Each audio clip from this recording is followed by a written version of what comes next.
sunshine at a time.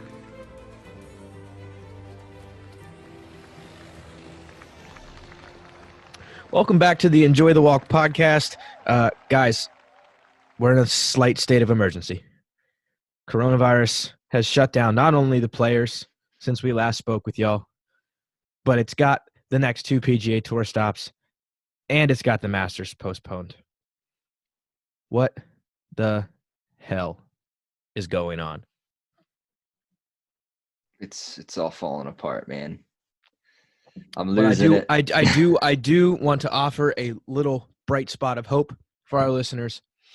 Social distancing and walking in the game of golf go hand in hand. This is a challenge for all of our listeners to not only get out there and play some golf in this time of panic. I think first off, stop panicking. We'll get over this together. We'll get over this, whether, it's not together or not. But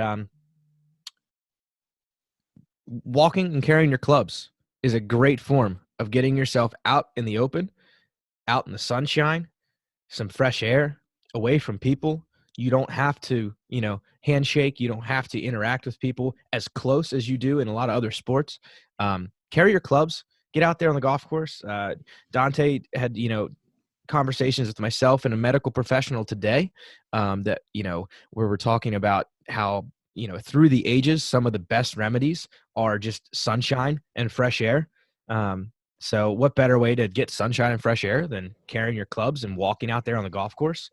Vitamin D is the best medicine. That's nature's medicine right there. Today was great. I went out and played 36 today. You're a trooper. I had other My feet obligations hurt. this weekend. I also do a little bit of cornhole on the side. I had tournaments to run all this weekend, but you better believe throughout the next week, it's supposed to get a little warm here on the Eastern Shore, Maryland. After work, I'm pumping in some 9s after work this week. Yeah, just be careful though. I mean, some of the courses near me, I know they're heavily populated, more city-like. They're closing up for the week, which is kind of shocking because a lot of it, is mainly outdoors. But I know they're taking precaution because I know from what I've heard, actually, there are confirmed cases in the area, so they say. Mm-hmm. But, I went out and walked today. It was great. I got fresh air. I got sunlight. It felt good. And honestly, what the best part about it is the fact that took my mind off of the social media hoopla and the blowing up of this whole fiasco. Yeah, it really just kind of separated myself from reality. And at one point, I totally forgot this was all going down. I just was out playing my round of golf with the group of guys that I normally play with. Now, let's be honest. We're not doctors, and we're not trying to be doctors. We're not going to tell you that, hey, you're never going to get it if you just go outside and are on the golf course, because that's just not true. But I think a state of panic has ensued because of social media the way it is, because of the news outlets. And I think for whether it's 2 hours, whether it's 4 hours, whether it's 8 hours, like Dante just played 36 today, getting your mind, I think this is the best part about golf, and especially walking. I feel like you're on your phone less when you're walking rather than when you're riding, is just to put down the outside world, man. We've preached this a million times over on this podcast.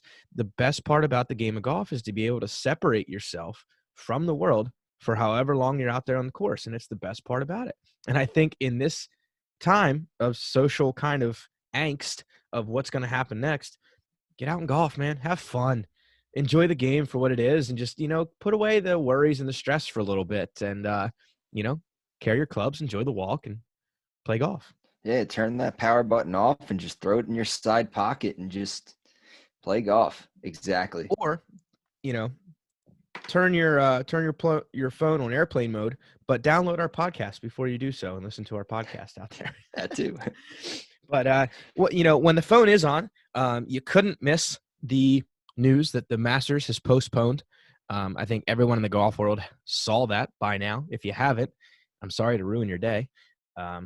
But when do you think they're gonna replay this, man? Because it can't be any time in the summer.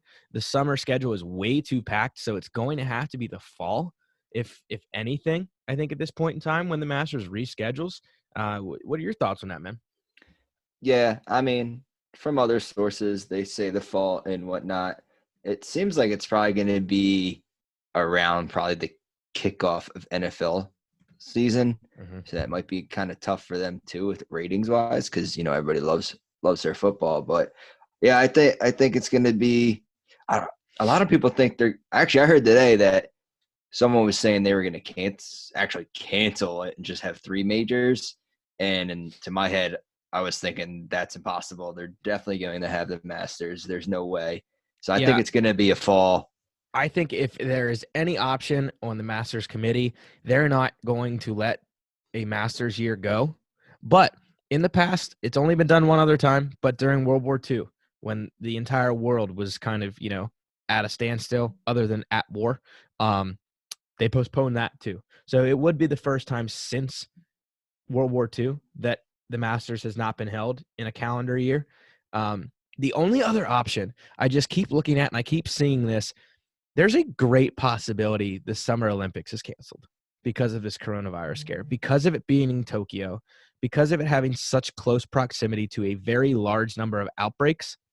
There's a good possibility if the Olympics is canceled, the Masters just jumps right in there at the end of July, beginning of August, and just says, we're going to do it now. Because I think That'd there's be a already a good number of golfers that aren't traveling to Tokyo. They have no interest in going in the first place.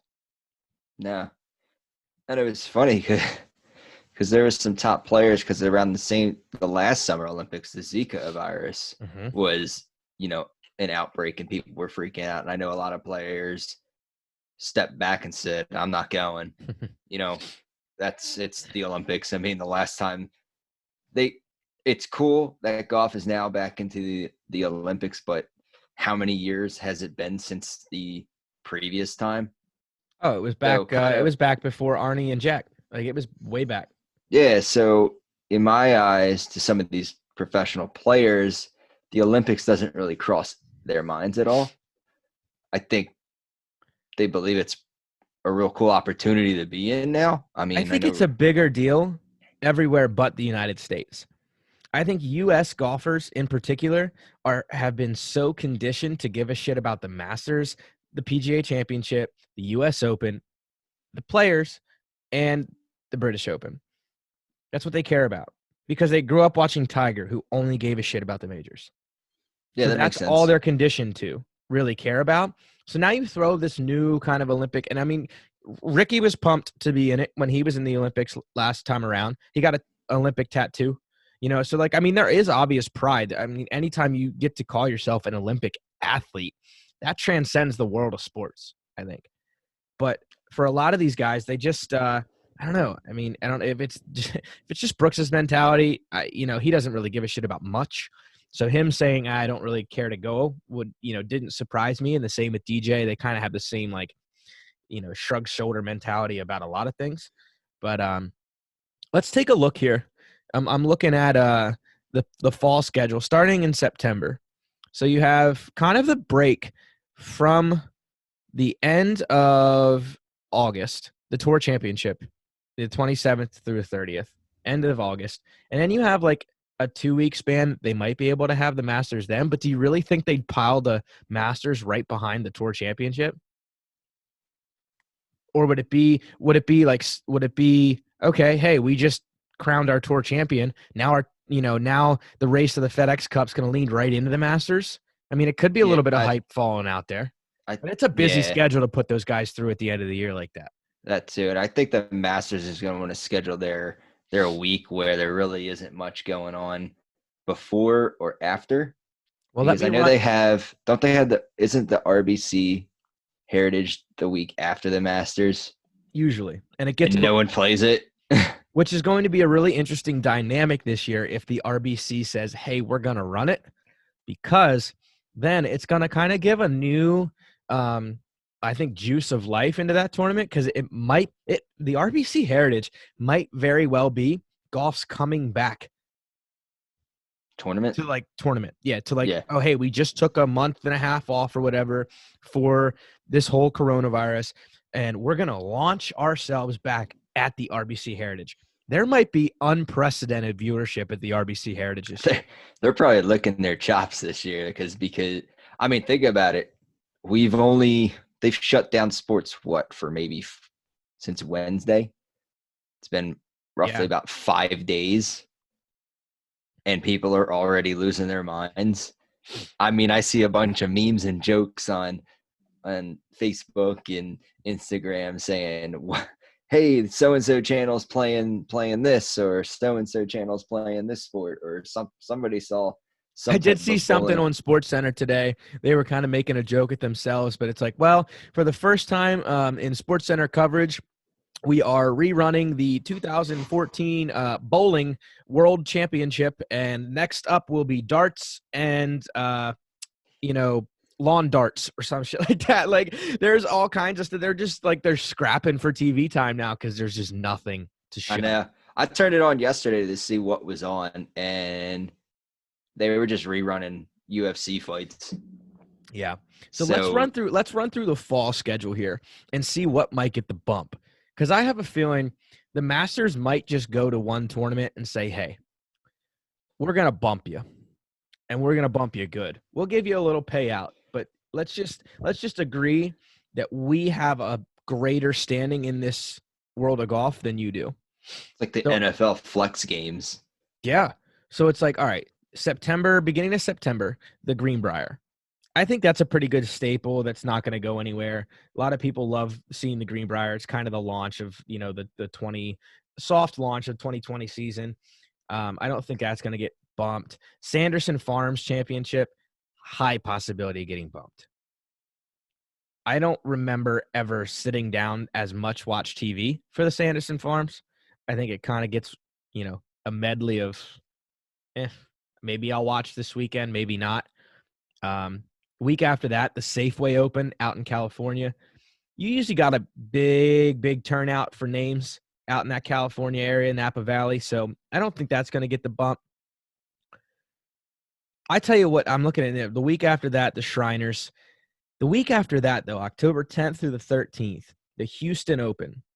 They struggled to keep this tournament afloat the last couple years. Yeah, This they had to tournament, change it, right? yeah, They had this to change tournament it. moved venues the last 2 years, and they even said after last year in 2019, it wasn't, a definite to get sponsorship for 2020. So I'm circling. If I was a betting man, October 10th through the 13th or somewhere around there would be a awesome scheduling opportunity for the Masters. You get a little fall golf down in Augusta, Georgia. What do you think the course looks like at that time? I think now this is just kind of talking to some people that we know in the industry that work down in the Georgia area. Fall doesn't really set in down there until like late November as far as like color changing. So I'll be honest with you, other than maybe being a little softer because you get a little cooler temperatures, you're not going to have the burnout that you would like they get in like April. But I would almost consider early April a very similar condition time for like southern Georgia I think as this October is. the flowers are all still there. Oh, no, I don't. Well, so in the rest of Georgia, no, there's not azaleas. At Augusta in October, during their rescheduled Masters, they're pumping azaleas in from wherever the hell they're blooming and planting those babies for 1 week. I can guarantee you that. Yeah, they'll fill the spaces up. Oh, they're not missing that opportunity. But yeah, No, that's where I think it fits in. I don't see any other opportunity for them. I just don't. Man, it's going to be interesting. I don't see them not having it either. So that's interesting to know. Now, actually, after the Houston Open, the tour usually makes their Japan and Korea and China trip.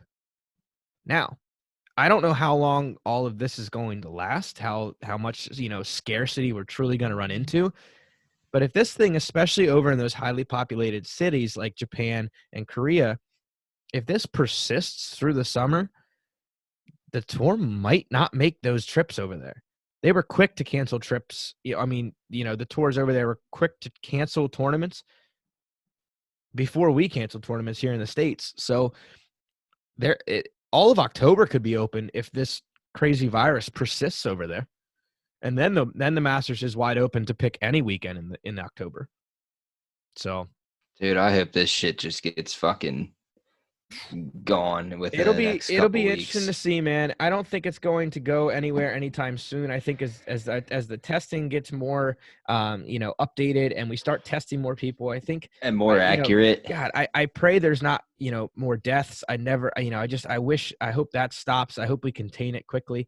But I think there's going to be more and more each week of surfacing cases of it just because we're testing more, we're doing that stuff. But like we said, we're not a healthcare Yeah, doctor podcast, so no. I have no clue what the hell's going to happen.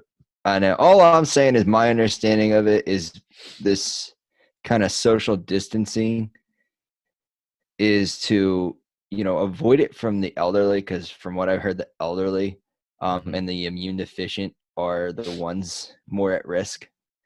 And kind of like you and I, like the younger generation and those with like better immune systems, I think our bodies just have to find a way to fight off this strain. And if we can contain those two things, we'll eventually see it kind of fade away. So hopefully it's I sooner hope than so, man. later. I don't want any more major No. championship golf to be affected. Nope. As selfish as that sounds, I we Even obviously don't cover it from our perspective, but I just love watching it, and I really hope it doesn't trickle down into our golf experiences because it seems like it's starting to. And if courses around us start closing, I think it's kind of the last hope us golfers have to get out of the house right now is going and playing golf in the midst of everything else being canceled. So if I that know. starts happening on a mass That's scale, the golf community is going to be really pissed, and it's going to be a shame to see people who like kind of thrive as a job, getting hit as well. That's kind of the other untalked about thing is like, man, everything that's getting canceled is affecting millions of jobs too. It's nuts. It's absolutely crazy. I mean, the PA state or Pennsylvania, the counties are near me, on the Pennsylvania side. The governor, halted dine in eating and, theater shows and all that. I mean, it's all eating out. Yeah, I It's mean, crazy. at the end of the day, I just hope everybody good health and be smart. I mean, it's crazy we're talking about this, but common hygiene practices, man. Wash your Wash your hands. hands. Don't cough on people. Like cough into your arm. Cough. I mean, it's just. I feel like there's so much of what we're talking about is common sense, and It's people just basic don't do hygiene. it, man. I mean, just and then here's the other thing. I saw people this past weekend, and it almost pissed me off. Actually, it did piss me off. Going on insane bar crawls across the country, and I'm like, can we not for like one weekend in the midst of millions of people saying that this virus is deadly? I understand most of the people that are going on bar crawls are probably not like immune deficient and don't have serious respiratory issues. But can we like put down our social practices for the betterment of humanity for like one weekend? And it didn't seem like we could this weekend because, man, I saw nothing but just people in packed bar areas drinking and Yeah. partying their faces off. Yeah. So And I don't know, that's man. Back to golf. One last thing I want to touch on before we get into our interview with Logan Olson from Olson Putters. I want to talk about everything that we've been updating on our website, the partnerships we've been able to do with the Below Average Golf Tour. Kind of just update everyone on where we're at. We are sponsoring some athletes on the Below Average Golf Tour. We first sponsored Pat Webster at bagger_24 on Instagram. He's a caddy out of Pinehurst who also loves to just compete and play golf. We're partnering up with him and doing a really, really neat release that'll be up on our website by the time this podcast launches, actually. It's a little tribute between kind of the Kobe Bryant mentality, the Mamba mentality, and Pat Webster's logo on the caddying side of things. We're releasing the bagger mentality apparel. It's a node to, obviously, as we said, Kobe Bryant. It's a caddy carrying the 24 bag and the 8 bag. You'll see that posted up online. Please check it out. If you guys want to support Bagger and I, or I guess I should say Bagger and us, are going in and donating 24% of the proceeds to local caddy foundations down in the Charlotte area. So, we just want to be able to give back the way Kobe game of basketball. We want to be able to give back in the same fashion to the caddying industry and just to the overall golf industry. So please check that out, www.enjoythewalk.store. Also check out all of our recent posts on Instagram and Twitter at enjoythewalkpod. And we have always had a YouTube page, but we've been very, diligent on getting all of these videos uploaded from our podcast as well. So if you want to, as you're bunkered down, if you're canceled from everything else in life, go follow and subscribe to our YouTube channel. Check that out. You guys can, watch that on your Fire Sticks, your smart TVs, and put it up and watch it just like you would any other movie. Binge watch us. All 21 episodes are up there. So check us out on there as well. And, shout out to our other 2 sponsored athletes as well, who are, working on getting custom gear from them. Nate Perry Golf. Shout out to him on the Below Average Golf Tour. And Brian Vernon, BV Golf. Shout out to him as well. So that's it for us this week, guys. Up next, our interview with Logan Olson from Olson Putter Co. All right, ladies and gentlemen, welcome back to the Enjoy the Walk podcast. A special guest, you would say, Dante, on this week's episode. Yes, sir.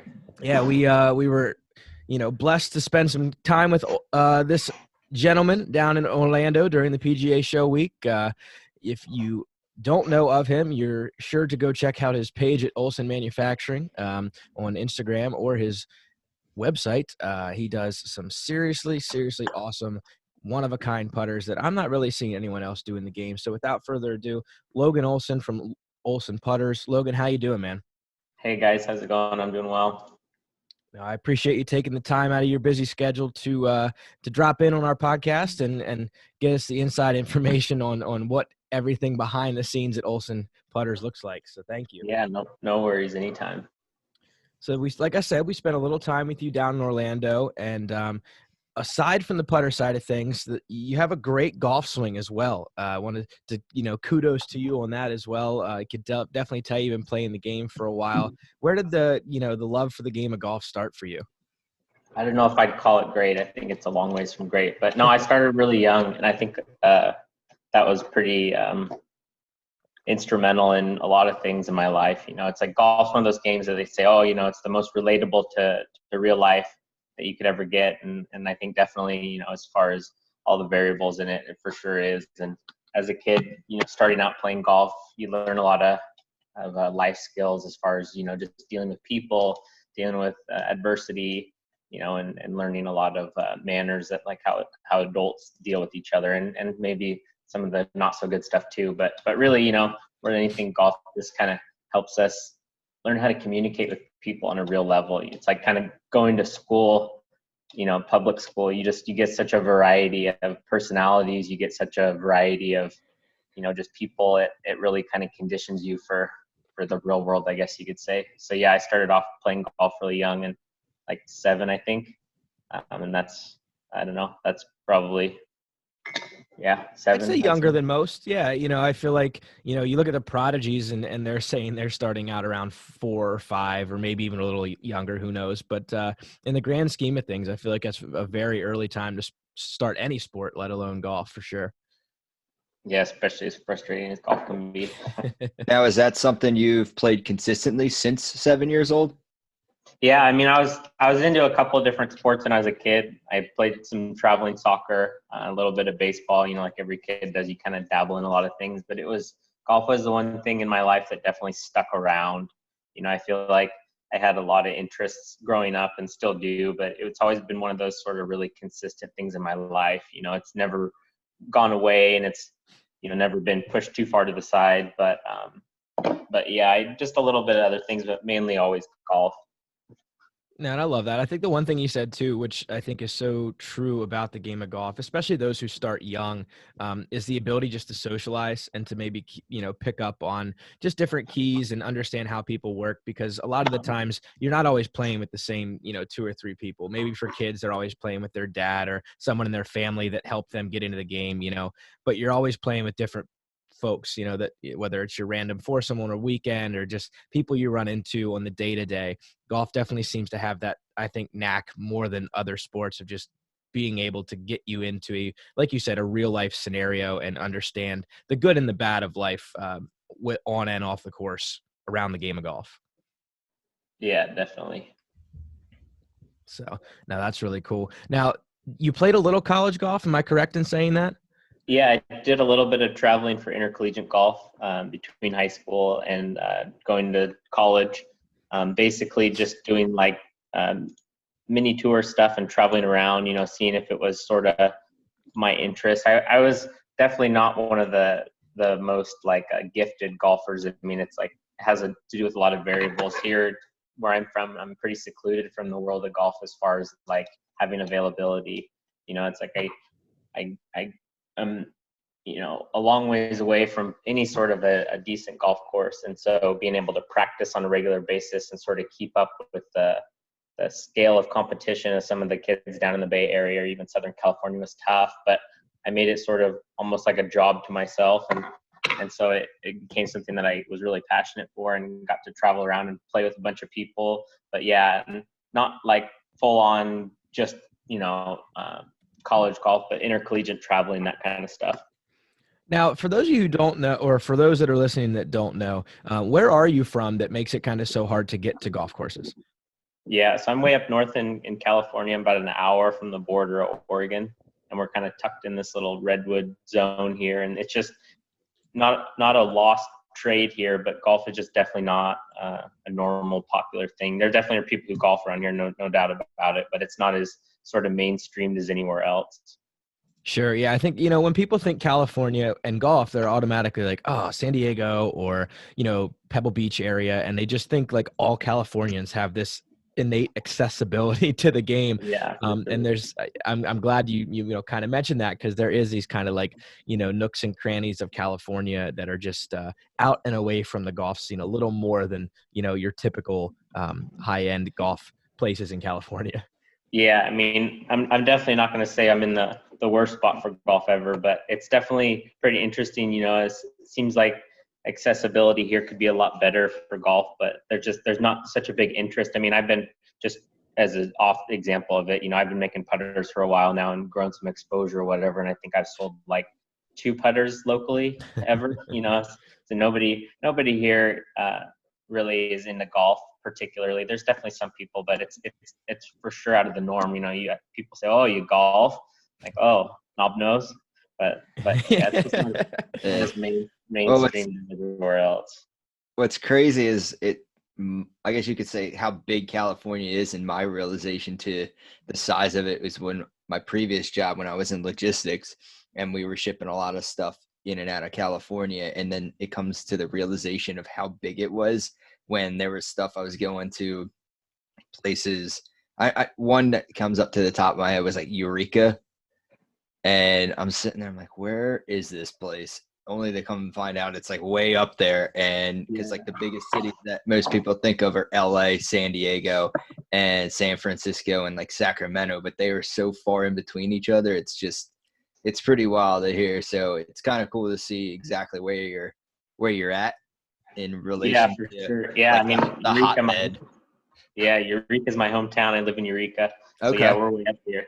But I know people are always surprised, like, oh, just, I'm down in San Diego, or I'm in Los Angeles. Can we come up and visit? I'm like, sure, if you want to get in a car and drive for 16 hours. They're like, that's still in California? Yeah, just way up there. Yeah, there's sometimes perspective of, oh wow, that is still part of California, shocks people when you talk about how north it goes. For sure. When I was in Florida too, just talking to people and everyone's saying like, oh, I'm from Minnesota, or I'm from anywhere on the East Coast, and I'm from Georgia, and it's like, oh, no big deal, just drive across some states. But it's like, for me, heading south, it's like you could drive for a long time and still be in California.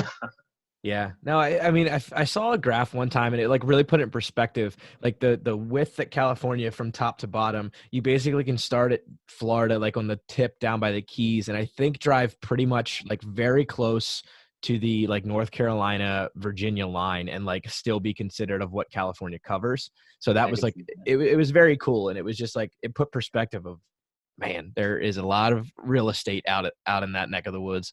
I can be in 3 states within 1 hour. Yeah. But you talked a little about like doing the mini tour stuff and then getting into putters. Now, you had a background going into manufacturing and milling before you got into putters. Am I correct in saying that? For sure. putters was never sort of particularly on my radar. It just ended up being almost an accident. I got into manufacturing more or less sort of as an accident too, but in the field that I was going to school for. So I was going to school for mechanical engineering and a lot of like drafting design and things like that. So I was pretty involved in like CAD softwares and drawing and things like that, and taking a lot of math. And so that was really in my normal sort of scale of vision for what I had going on for my profession. But manufacturing ended up being something that was more of a frustration for me in the beginning than anything, because I had all these ideas. I would draw all these projects, and I wanted to, make the parts that I would draw, whether it be, assemblies for like universal joints or just anything like that, any project we were working on. It's one thing to draw it on a computer and see a virtual thing, but it's a whole other thing to make it. And at the time, the program that I was in was really big into like 3D printing, and that's a real trendy word still now. And not to bash on 3D printing at all, but it just gives such an skewed perspective to what actually goes into making something, because anytime you use like a modeling software, there's different file types that you could save it as. And when you're using a 3D printer, it's basically just set up and go. And you walk away for 20 hours and you come back and you've got this plastic printed part. And so everybody's kind of got this idea, seeing that online or whatever. And it's like, oh, you just, draw it and make it. And a while back, it was kind of a joke, but I made a series video that was on my story, just like kind of what I get the gist from how people think the process goes sometimes. It's a little bit comical. But, you get messages like, oh, you're so lucky, you know how to do this. And it's like, yeah, one day I woke up and just figured it all out. But, yeah, kind of getting off on a tangent. But, yeah, I mean, manufacturing's always been really big for me as soon as I got started in it. And I was lucky enough to kind of apprentice under a machinist. I just had a project that I wanted to try and work on, and one thing led to another, and I got kind of started in that. And then my brother was actually going to high school at the time, and he was taking a drafting class. And one of his projects was a modeling project, and his teacher was a teacher of mine in high school, and challenged him to draw something that's kind of like complicated. And he decided to draw a putter. I was like, oh, that's pretty cool. Draw a putter. And so I would kind of like check in on him and see how the project was going, because I was playing a lot of golf at that time. And, never was on my radar to make putters at that time at all. Right. And it was frustrating to me because, for one, he was young and I wanted to be involved in the project, and, little brother, older brothers, and I'll stay out of it, but the other thing was I wanted to like help out, but I didn't know how to help out. And so I was like, oh, I need to really learn, how to do this kind of stuff. Well, I ended up sort of taking on a project of my own, just kind of for fun. I was like, oh, this is pretty neat. I'm going to try and make this. And going from drawing to reality is really difficult. And that was sort of my start in the whole putter thing. Is like, oh, I want to turn this, CAD model, this drawing, into something real. What kind of steps do I need to take? What kind of skills do I need to learn? What are all the things that I don't even know I have to learn yet before I can even get started? And that was where, a 2-year basically apprenticeship under a good friend of mine now, his name's Bill, kind of was started just from, okay, I'm going to turn this idea into reality. I remember going over to his house when I first started, and he had like a little machine shop at his house. He had a small CNC machine, like a personal CNC. It was actually made by a brand called Tormach, so a little guy. And I brought a set of drawings over and a model over, and I said, hey, I want to make this. And he kind of laughed and shook his head and put his hand on his shoulder. He's like, you have no idea what you're getting into. And it's like, I'm still here, 3 years later, 4 years later, 5 years later, still trying to do the same project, just getting better at it, but not quite there yet. Yeah, it's funny you say that, because I come from a design background. I have my degree in architecture, but what we spent, when I was getting my degree, was we spent so much time learning AutoCAD, learning, all the Autodesk softwares, some 3D design softwares, Rhinoceros, which is like a 3D design software, and Fusion, stuff like that. And to the day we graduated, we were still learning new things about what the program was capable of, and what it could do, and how it could push the boundaries of stuff that, we were just figuring out. And it's cool to see. And I know with like the new updates of all the software stuff, it's kind of either streamlining it to make it a little easier, or just allowing you to do some little quirky things that you might not have been able to do before. But there's always some little like back end things that you just never either realized or just didn't test the boundaries on in these programs, which makes it so fun, because you're constantly learning new ways to be able to do stuff. Yeah, I mean, the reality of it is, for me, just for like actually making putter side, is the technology that's available now is insanely intuitive and user friendly compared to even just 10 years ago. And cost effective too. If I just look back, like I imagine, what this kind of stuff looked like 10 years ago, or when I first started using drafting softwares, how frustrating it was to do certain things, and now how intuitive and simple it is to do other things. It's like all of the information has been thought about by these people, has been made easier to use by these software companies. And really what it ends up being is you're your own limitation anymore. It's not the software. Like before, it's like, oh, I can only draw a shape that looks like this because you can only use, triangles and squares and lines and curves. But it's like now, you have unlimited ability to create anything you want. You're your own limitation. You're your own, brake pedal. It's just go as fast as you can go. And then you stop when your brain stops, and then you get smarter, you get more creative, and you go further. So it's pretty neat to be in this time right now where you're not limited by your tools anymore, and you can really go as far as you want to take yourself. I think that's really been instrumental in a lot of things for businesses and even manufacturing. What is going on? I hope you guys are enjoying this interview with Logan Olson from Olson Putter Manufacturing. Just want to give a quick shout out to our sponsors, Slope Grade, the only wearable green reading system in the golf game right now. Highly, highly recommend this product for one reason and one reason only, guys. It lets you better your game in the moment, on the course, like no other product can on the greens. It gives you immediate feedback on what the slope that you're standing on actually is via iPhone or Apple Watch, and lets you really hone in your green reading skills. While it is only a practice product and you can't use it in tournament play, it will help you better feel and understand what you're standing on and what you're reading on the greens during your practice rounds and during your putting work. So please check them out, www.slopegrade.com. That's SLOPEGRAIDE.com. And at checkout, use coupon code Enjoy the Walk to get a special percentage off. Check them out today. Also want to thank our sponsors from Saltwater Swag MD. They are the reason we have merchandise, guys. Anything custom, vinyl print, graphic tees, whatever you need, they can get it done. At Saltwater Swag _MD on Instagram. Check them out today. They will get anything done for you in a very, very quick turnaround. So check out Saltwater Swag. Thank them for everything they do. Now back to the show. Yeah, no, I think, we both know, the kind of inconsistencies that people get in their heads when they think of 3D printing, but just to put it in perspective for people, like you can buy desktop 3D printers now. And like, that wasn't a thing 10 years ago. And you can buy like kind of DIY CNC machines. Now they don't do the high complexity stuff that like you need in your putter milling, but like people can still get their hands on this stuff. And now like, you see every day and day it getting more accessible, which means the high end technology is getting way better for the guys like you that do this on a daily basis. I'd love to get into that of like, when did you make the jump to like, buy your own mill first? And then like, how many do you have now? And how did that expansion process work through the years? Yeah, I mean, like I said, started off, basically apprenticing under somebody on a small CNC machine, working on some manual stuff.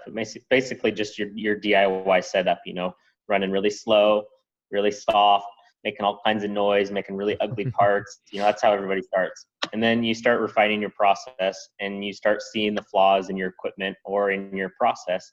And basically, I was at a point where I was working a job and sort of doing this kind of CNC job shop stuff on the side. And I just was so involved in thinking about all the ways that I could do the parts that I was making or whatever, that it was like really difficult for me to start working my regular job. It was a job that I really liked working. I was just a laborer for a decommissioning project. But basically, I was like, oh man, if I could do this different, or if I could do that different, or if I had, access to this tool or that tool, I could make this part. And what it came down to was I kept going back and forth. It's like, man, is this really something I want to get into? I'm in an economy here. I'm in a small area where there's no real need or drive to have industrialization. All the millwrights and all of the sort of industry that was from this area has kind of dissolved, and so there's not this big demand for machine parts. And so it's like, well, there's got to be some kind of demand, because I've looked for jobs here and there's no like job shop jobs. So somebody's either not doing this well enough to make a living out of it, or nobody's doing it. And so I just made this decision that one day I was like, okay, I'm just going to do it. And I remember just sitting down and just searching for machines. And I was like, well, the big thing for me is I don't want to have to say no to a job. And you hear this story a lot in the manufacturing world, where companies start off with small machines and smaller processes, and not having sort of availability to the tools that they need. And they have to turn down a lot of jobs. And so I just made a decision right off the bat. I was really comfortable working on a really small machine, with a very small amount of knowledge and background in manufacturing, but I was pretty comfortable doing that kind of stuff. And I said, okay, I'm just going to go for it. Buy something big, buy something that's older so I can afford it, but buy something big so I don't have to turn down jobs. And so the first machine that I bought is the biggest machine that I own right now. It's a 4020, which doesn't mean anything to you or me, but it's just the size of the machine. Weighs like 14,000 pounds. It's 9 feet tall, 15 feet wide, 10 feet deep. It's a big guy. And so that was sort of if we want to talk about the ones that I started with, that was kind of how I started. And I remember the reality of how difficult it was to get it here. I bought it in Stockton, California, which is about 6.5 hours from here, 7 hours from here, somewhere down there, just south of the Bay Area.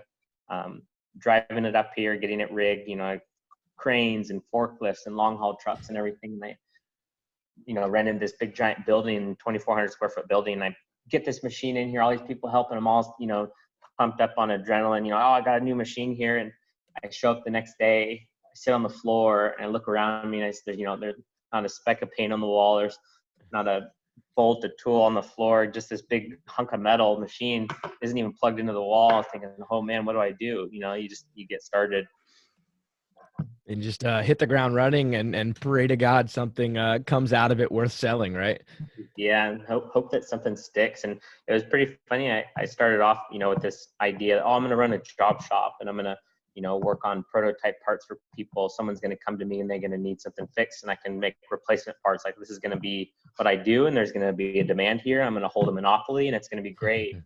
But the reality of it is there's no industry here. And so there wasn't this like driving force of needing parts being made. And I kept busy, I was busy enough to pay the bills and keep the shop running, but it wasn't something that was like really, what would you call it? Like lucrative.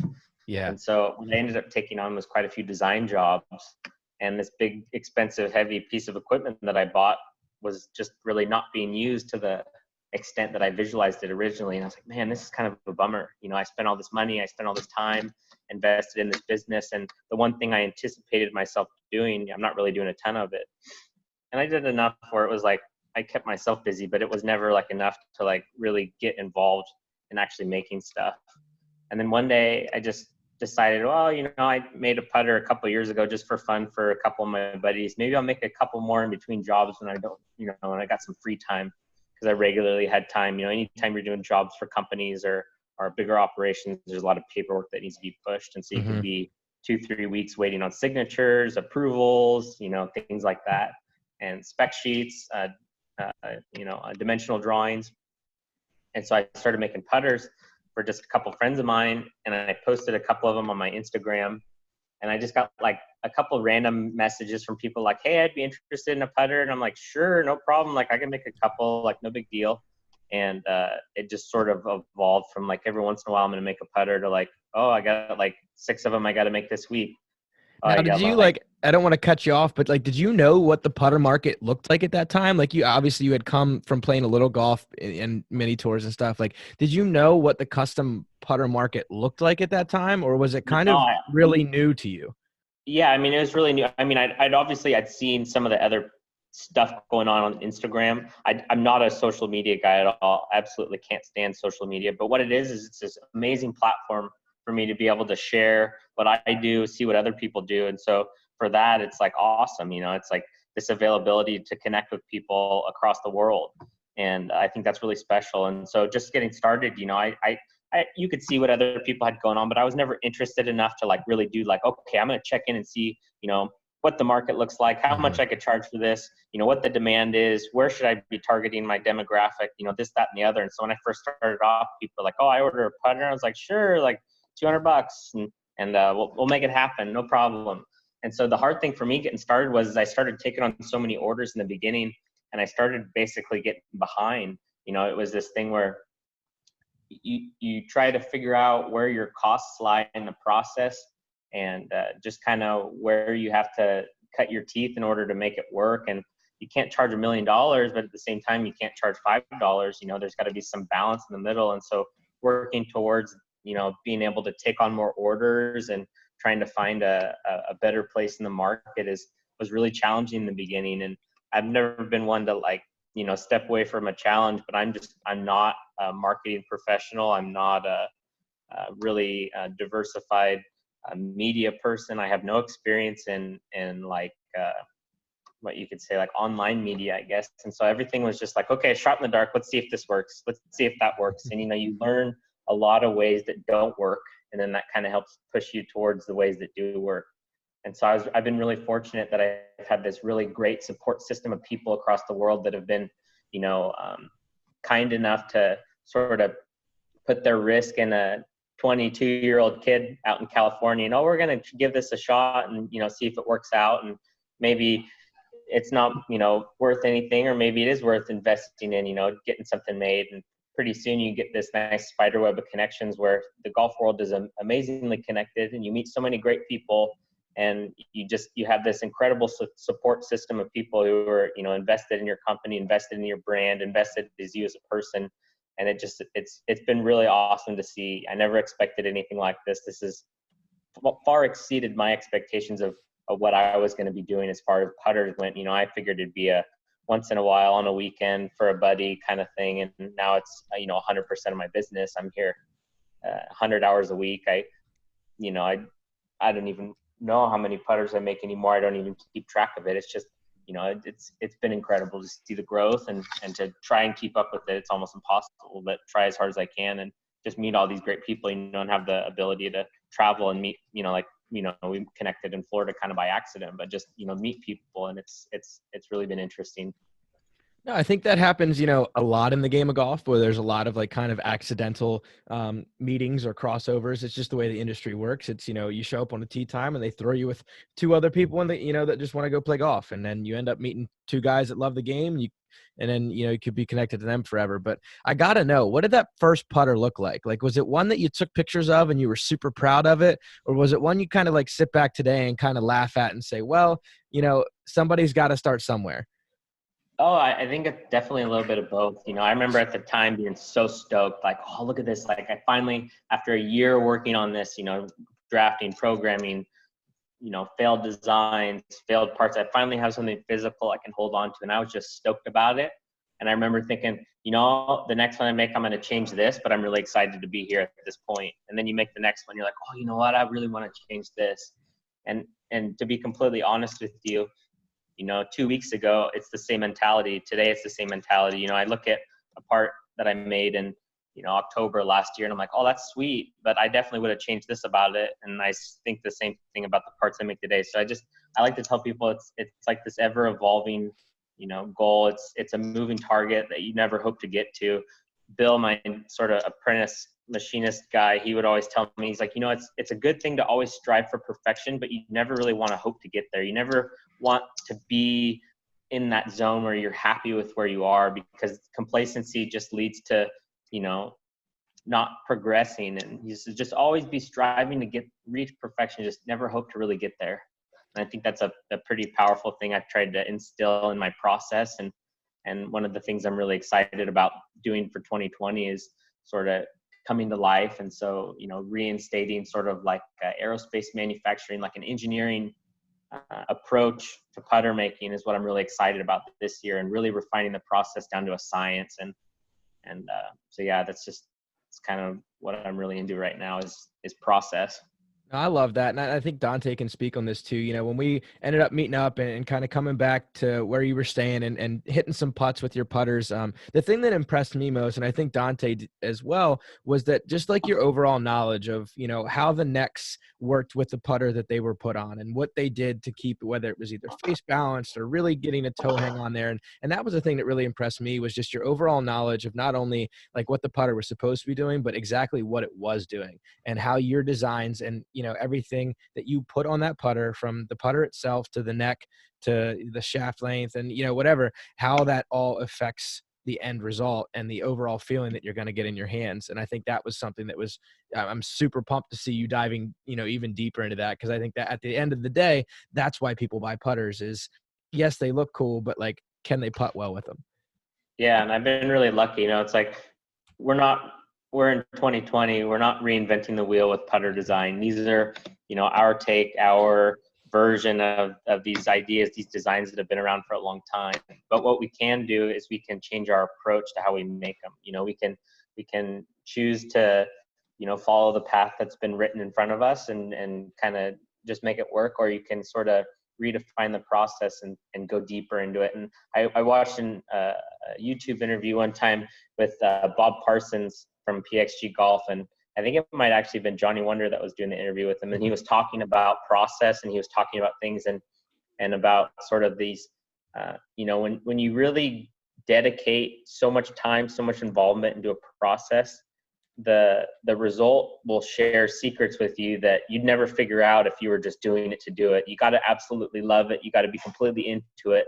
And then you find things that you never anticipated finding. You know, it's like for a long time, people were ordering putters with like long necks, and I just didn't understand why. I was like, why do you want a long neck putter? I just don't get it. I don't understand it. But yeah, I can make it, so I'll make it.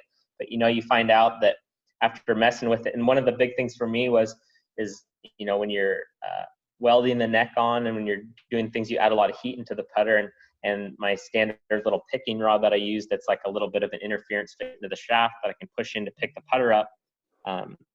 When I picked it up on the rod and I was holding onto it, instead of the putter swinging, you know, nose down, it swung face up. And I was like, well, why is this putter face balanced? I don't understand. You know, and then you take it into your software and you do like an analysis on the part. You know, you find CG, you find torque balance point, and you go, oh, and things start to make sense.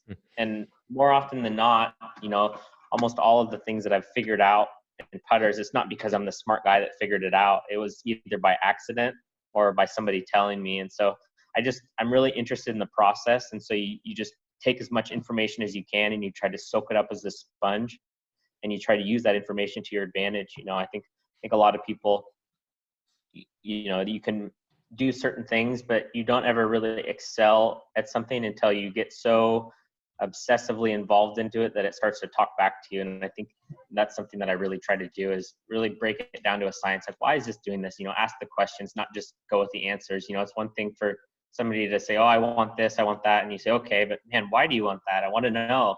And I think that's been really beneficial, is just figuring out the why sometimes. And Dalton, didn't you say when we were down in Orlando, when we were checking out the putters, that was your first time realizing long neck face balance putters? Yeah, well, it was my first time. Yeah, so like Logan, you'll enjoy this fun fact. It was actually, I've seen them online, obviously, and I've seen them, and it was kind of like I've always thought the same reaction you had. Why on earth would someone want a long neck like that? Just like it's like, personally, now no offense to anybody who orders them or has them, but it's ugly.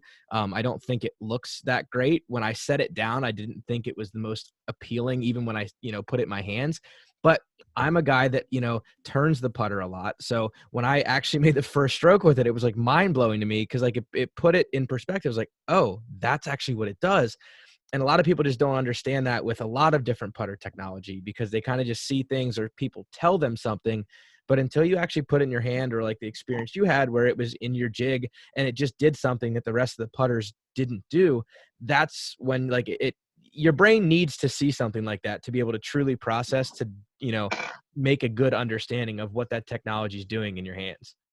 Yeah, I'm a really physical person. Like, I got to see it to believe it. And I know that some people can accept other people's words for things, but it's like, I've always been under the assumption that, and this is really naive way to think, but like, if I can't physically see it, hold it, do it, watch it. In my mind, it doesn't exist, you know? And so it's like people can tell me all day that, you know, this does that and that does this, but until I actually see it and can hold it or whatever, it's like, oh, now that makes sense. So you're holding out on aliens. What was that? Yeah. Well, no, I'm not holding out on aliens, but if you told me that you saw an alien and I didn't see it, and I'd have to wait to see it to believe you. I understand.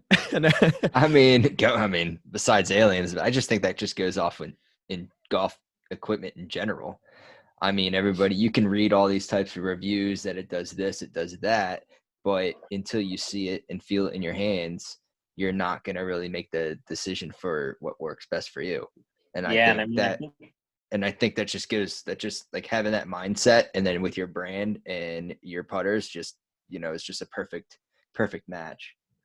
Yeah, I think that, you know, in golf especially, we're the most creative marketeers on the planet. You know, we can tell you that this gives you 30 yards more. We can tell you that it's going to take 4 strokes off your game. And man, we just eat this stuff up like it's candy. Everybody buys the new driver every year, and everybody, you know, believes that the new ball is the best ball and blah blah blah, this and that. And you know, just seeing physical numbers, seeing the actual feedback, you know, is what impresses me the most. You know, and so that's just kind of my stand on it. I got to see it to believe it. Yeah. So I'm not gonna tell people that, oh, this putter is gonna, you know, this is gonna change the way you putt. This is gonna improve. You know, this is gonna knock 4 strokes off your game. I'm gonna let you be the judge. I'm gonna tell you the thought and the technology that I put into it, and I'm gonna let you be the judge.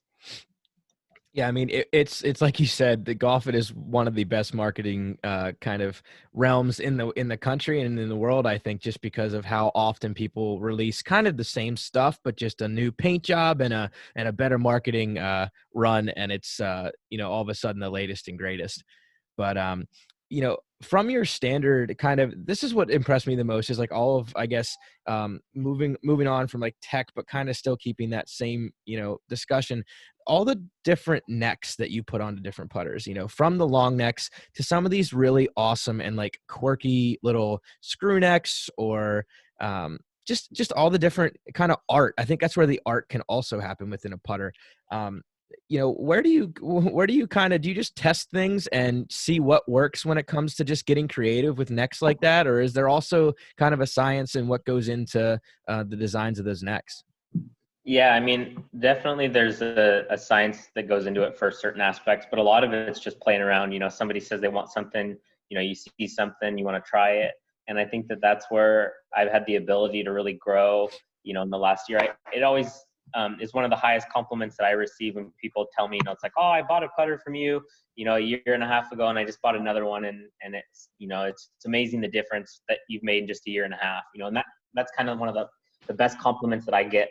That I like, because it's a reminder to me that the process that I put in, the you know, amount of hours in design, just all the stuff, you know, it catches up at some point. You know, you feel like you're maybe climbing up a dune in sand and not really gaining much traction, but you get there. And so, yeah, I mean, I've been fortunate enough to have so many orders over the past, you know, period of time that I've got to try a lot of different things. You know, I've got to learn a lot of different skills. When I first started off, you know, making putters, I wasn't a skilled machinist. I didn't know how to operate a welder to save my life.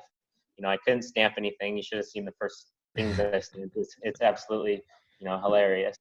And you get this ability to have a repetitive process and try over and over and over and over again. And what it ends up being is it's like, you know, being a tradesman, you start with a really small toolbox, and your ability to do things is really limited, for one, by your experience, and two, by the amount of tools you have, whether those tools be, you know, physical tools as in, you know, a hammer or a wrench, or mental tools. And this is how I'm going to problem solve. And just having this ability of a never ending sort of a trail of stream of orders coming in, I've been able to really just overwhelmingly, and, you know, engulf myself in the process and be able to try so many different things so fast. I've got to, you know, experiment and play with any kind of metal you can almost think of. You know, I've gotten to try different processes. I've gotten to just do different things, and it's you know, enabled me to have this wealth of a toolbox in not so long a time to be able to pick from. And just, for example, like a screw neck, you know, people look at it like, oh, that's pretty neat. but the amount of time that goes into that, is overlooked on a regular basis. It's not just, something that's a screw. It's actually a screw, and it's made out of 3 pieces, and they're welded together, and they're, ground and blended completely smooth. And it's pretty exciting for me to see the growth and to see sort of the skills that I've gotten to learn. And it's just great, and I like to tell people I really don't like to say no. There's certain things I definitely will say no to, as far as like, oh, can you make me a custom shaped putter that looks like a whatever, I just unfortunately don't have the time to make a new design for everybody. But I like to say that I don't say no to many things as far as design goes. Like, yeah, I'll give that a shot. Never done it. I'll try that. And you get to learn so much and so little. It's like, drinking straight out of a hose. Turn the hose on and just plug it in your mouth. Just drink as fast as you can, because you get to learn so much in such a short period of time. People say, wow, it seems like you've come a long way in a year and a half. It's like, well, it might be a year and a half to you, but for me, it's been like 10 years, the amount of hours I've had to spend. Yeah, and that's funny, and I'm glad you touched on that. Like, there's actually 2 things I want to kind of go back on there, because I loved, I want to dive into it more. You talked about just the amount of different metals you get to touch on. And I think that's another thing that's like really overlooked, especially from kind of people that are either new to the game or just really don't know the game this in depth on the custom putter side of things. People see the stock putters that are, at your Dick's Sporting Goods and at your PGA Superstore, and they're kind of all around the same, like, standard metal or stuff like that. That's just really not pushing the limits. What's some of the metals that you've been like recently working with that have maybe been pushing your standards, or just things that are just brand new to you this year? Yeah, I mean, this year so far, I mean, we're just like, what are we in March, halfway through March? So I really haven't gotten super delved in like really new stuff. Materials have been around for a long time. Material science isn't something new, but what is new is having accessibility to all these metals. And so like for me, people don't understand. They're like, oh, I want a putter. And I'm like I frequently will get orders from people. It's like, I'm looking for a putter. Can you give me a quote? I said, well, I basically have a lot of options out there. And they're like, okay, well, what metals do you have? And I said, well, I stock, 6 on a regular basis, but I could basically make a putter out of anything that, you can get your hands on, as long as it's the right size.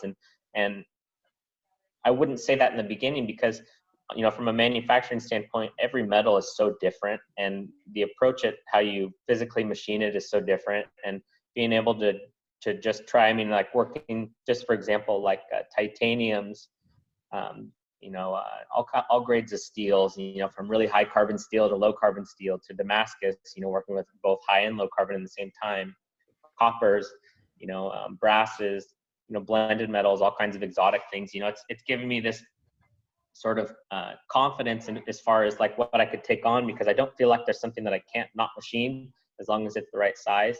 And so being able to order premium materials and start the process from, ground one. It's like, you talk to chefs who are making all these fancy foods, and, where do they start with the best ingredients you can possibly get your hands on. And so it's like in search of the most premium materials, in search of the best options for consistency, because it just comes down to consistency for me. It's like all the custom stuff is great. It allows me, I told people before, it's like a putter is a canvas, and you can sell it as a canvas or you could sell it as a piece of art, and that's going to be the buyer's choice. You can go to Michael's and buy a canvas. It's going to be pretty inexpensive and it's going to do its job. But if you want a piece of art, you're going to hire an artist to do it. And so it's like being able to take on both sides of it's pretty exciting for me. But it's always going to be a canvas first, and it will be a piece of art on top of a canvas. It's not going to be a dysfunctional canvas to start with. It's got to work first, then you can, really throw some stuff at it. Yeah, I love that, because like you're making pieces of art and they're absolutely beautiful. Everything is so fun to look at. Obviously you put kind of the stuff that you make on Instagram, and people can scroll through, and that's kind of your art board. But I think what I love the most is that you're making functional art that like people can go game on a daily basis and put it in their bags and say, yeah, this is an awesome, custom piece, one of one. But I'm also putting it on the course every day. And that's what's kind of differentiates you and what you do from a lot of other, art galleries or, anything else on Instagram on the golf side of things that might just be showing highlight pieces that might be going up on a wall. I can probably guarantee that a lot of people are gaming what you're putting out there just because of how well it's made from a functionality standpoint. Yeah, I hope they're getting used. I mean, it's one thing if you want to put a wall, that's your choice, but it always kind of tweaks my heart a little bit knowing that it never gets used if that's the case, because I want it to get used. That's a purpose. It's great to have something that's beautiful and that you want to hold in high regard, but I want you to use it. Don't stick it on a wall. I mean, if you want to, that's your choice, but I would prefer they get used, all of them. I'd rather see the fanciest, coolest, flashiest putter I've ever made thrashed in somebody's golf bag than dusty on the shelf somewhere. Just use it. That's what it's for. I mean, after hitting a few putts when we were checking them out in Orlando, I'll tell you what, if you're not using his putters and you're just having it on the wall, you might want to go get yourself checked out. I was going to say, that was going to be my comment. It's like, man, you're missing out if you're hanging that thing on. Those are so nice. And it's not like you're throwing, I mean, there's a solid shaft in there, and then the grip that comes with it. It's just great feel from, head to toe. Yeah, I think and it's cool too. It's just like, not only are you making awesome stuff, but I think from what we've learned in previous podcasts, you're even, you're the kind of person that just loves to see the industry grow and people learn more about custom putters. One of our previous podcasts was with Stephen Barry, who does S-Dot putters out of New Jersey. He does more of the refinishing side of things, but he told us a fun story about you and just kind of how he reached out because he saw all the awesome stuff that you were doing. And you sent him back like basically novels of how to, refinish different metals and how different metals would react to give it, a certain black finish or a patina finish. So it spoke to the person you are, not only, within your own industry, but, being able to reach out and kind of just let other people know how to do what you're doing. I think speaks to just the love of the game and the love of putters that you have. Yeah, I mean, I always want to be able to share as much information as I can. I'm by no means an expert in any shape, way, or form, any way you want to slice it, but what I do have is quite a bit of an experience now. And what I can tell people in the past, and what one of my good friends always says to me is, nothing's free. Everything has its tuition, and I've gotten to learn a lot of these things and get good at doing a lot of things by having a lot of tuition and ruining a lot of parts. It's like I can just open a drawer of we'll call them practice pieces that I've gone through that are very time consumptuous. And for the regular person, who's just trying to get started in this, or is running a business and hasn't quite gotten there yet, it's a really expensive and time consuming thing to just try stuff.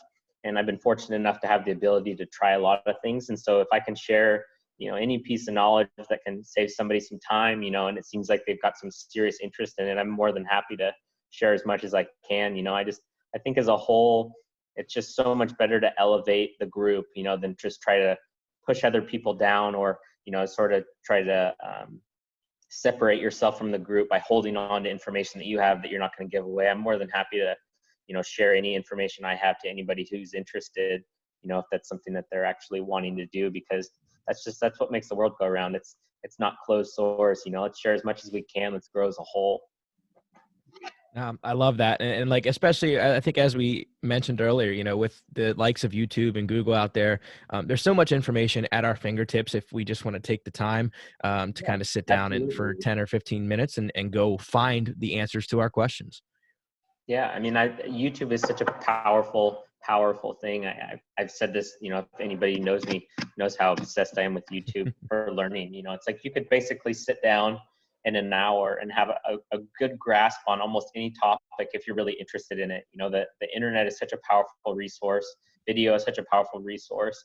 If someone's truly interested in something, if they have a genuine drive to learn it, the information's there. Nothing's a secret. Somebody put a man on the moon. If you really wanted to do it hard enough and knew the steps to take and had enough drive in your life, you can make it happen too. And that's my thing is, we put a man on the moon, we can make a putter. That's not a problem. The information is there. You just got to figure out and find the steps to take.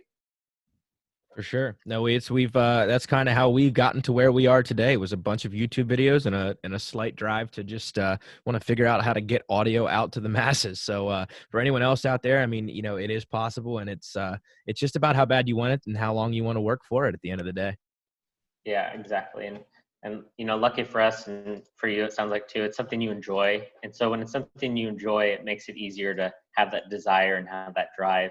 If it's something that you don't truly enjoy, it makes it harder. People do it all the time, but I've just been fortunate enough to be, excited. I frequently get the explanation from people. Oh, you work too much, you're going to burn yourself out.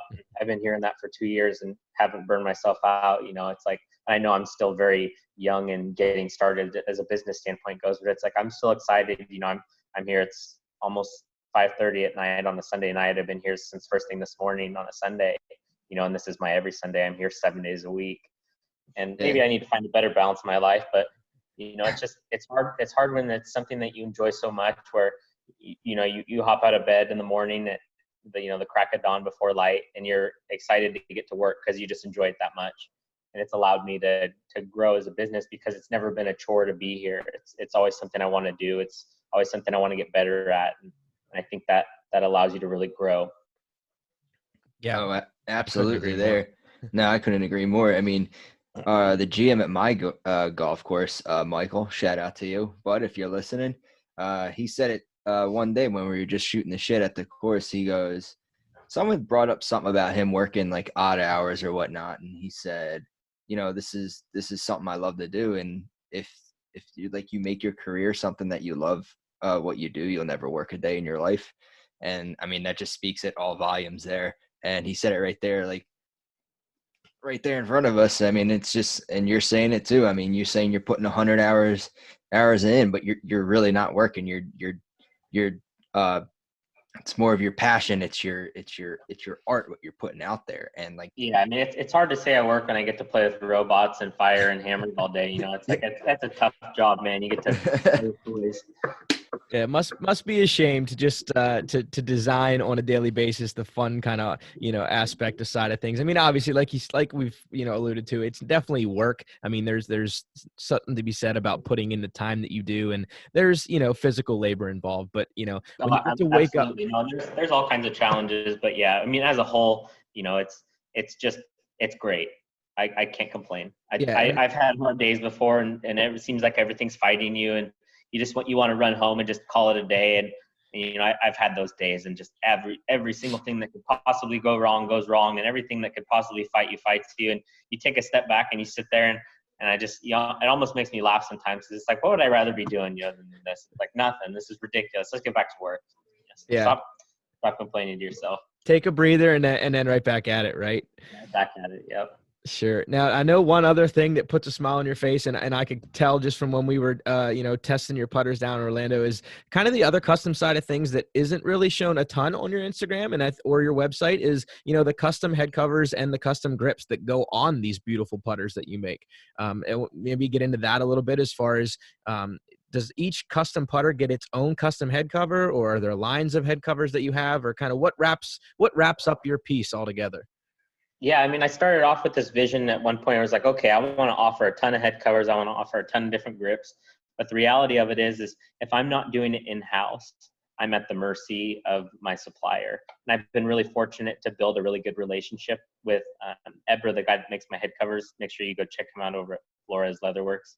But the reality of it is, no, I don't have a different head cover for every putter. And same with grips. I try to order the absolute best premium materials I can get my hands on, because I want it to, be a nice,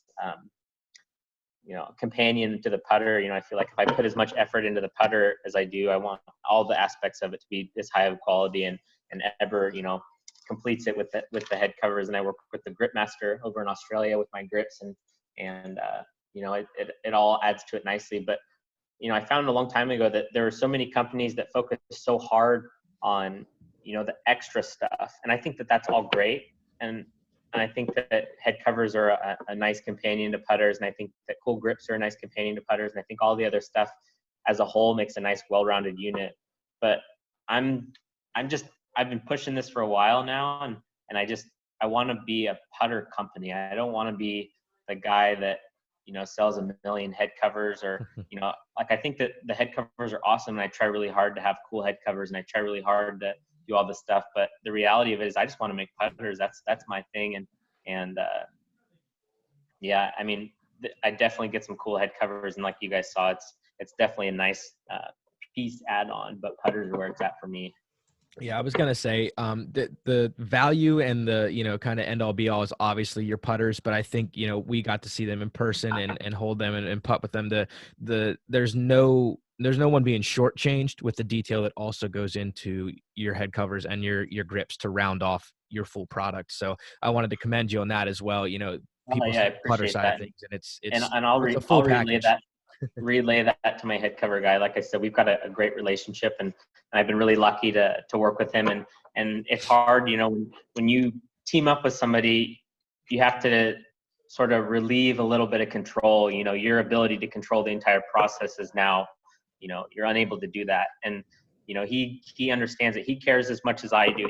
I feel like he puts as much of himself, as much of his desire, his wants, his needs for where he wants to go into making the head covers. And that's why it's a really nice pairing, and it's something that stands out to you guys too. And I think that that's super important moving forward, you know, being able to have these relationships in business, to have suppliers that you can work with where, you know, I'm not a leather expert. I'm not in the back room of my office stitching my head covers, you know, but I'm working with somebody who cares as much as I do about creating a great product. And at the end of the day, if you got two people that can do that, you really create something special. And I think that's really neat to have. Yeah, I think with the hours you said you're putting in already, to be able to say you're hand stitching those head covers too, man, I don't know when the heck you get any sleep. Yeah, I don't know if I'd be able to pull that one off. That'd be tough. For sure. But yeah, definitely relay that message to him. It seems like he's kind of brought himself very, you know, hand in hand with what you do and the detail you get to put in. So it's definitely noticed from at least our side of things as well. Well, I appreciate that, guys. Thank you. For sure. So just kind of wrapping up, you know, how can people get in touch with you if they want to, you know, have a putter from you, and, you know, where do they go to get all that set up?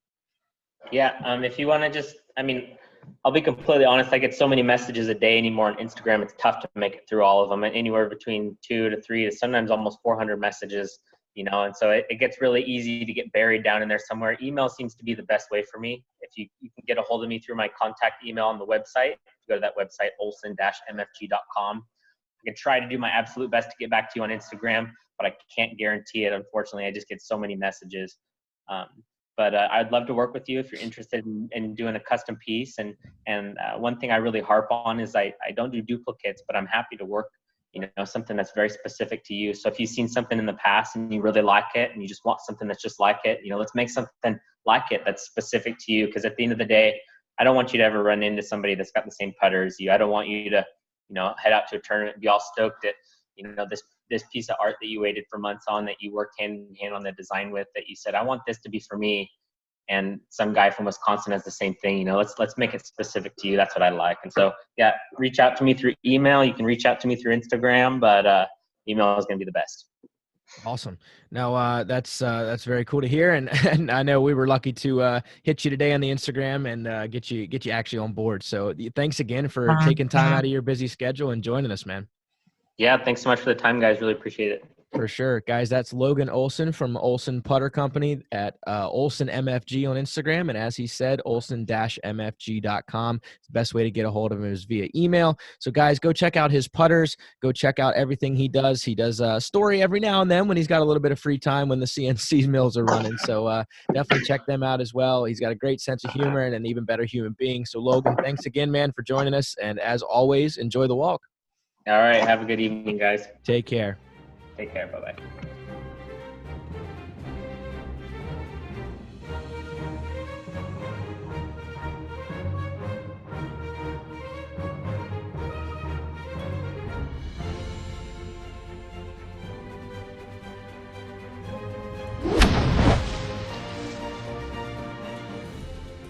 That's the stuff. One shot at a time.